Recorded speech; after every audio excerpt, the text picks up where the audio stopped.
Moi, ce que je veux, c'est que le 1er juillet, les 2 ou 3 ministres chargés des réformes, l'économie et les finances, le travail pour l'essentiel, arrivent avec des textes prêts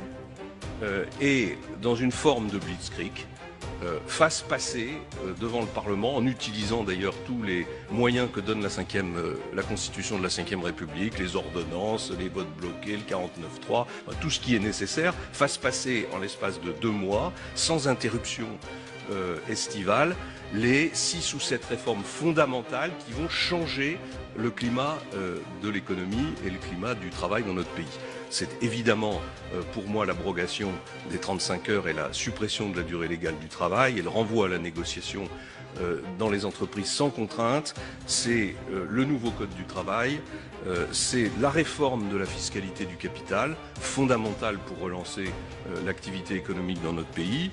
c'est la réforme de l'assurance chômage, c'est la réforme de l'apprentissage, et c'est les premières mesures d'économie sur le budget de l'État et sur le fonctionnement de l'État. Donc pour prolonger cette tension, moi je pense qu'il faut organiser un référendum en septembre qui permet de maintenir l'état de tension électorale dans le pays et donc de rendre très très difficile la contestation sociale pendant cette période autour de 2 ou 3 idées fortes et qui, à mon sens, ne font pas courir trop de risques au président de la République élu et à sa majorité. Ce référendum pourrait tourner d'abord autour d'une question fondamentale. Est-ce que vous êtes d'accord pour qu'on inscrive dans la Constitution le principe d'égalité des régimes sociaux entre le public et le privé?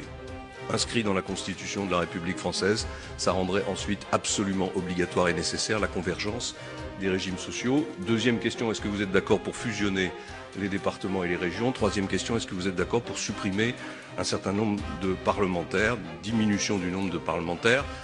Ça peut paraître un peu démagogique, ça peut paraître un peu comme la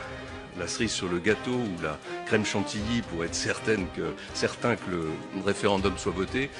mais je pense qu'en plus ça peut conduire à la modernisation du fonctionnement du Parlement. Voilà, si on fait tout ça, on crée un choc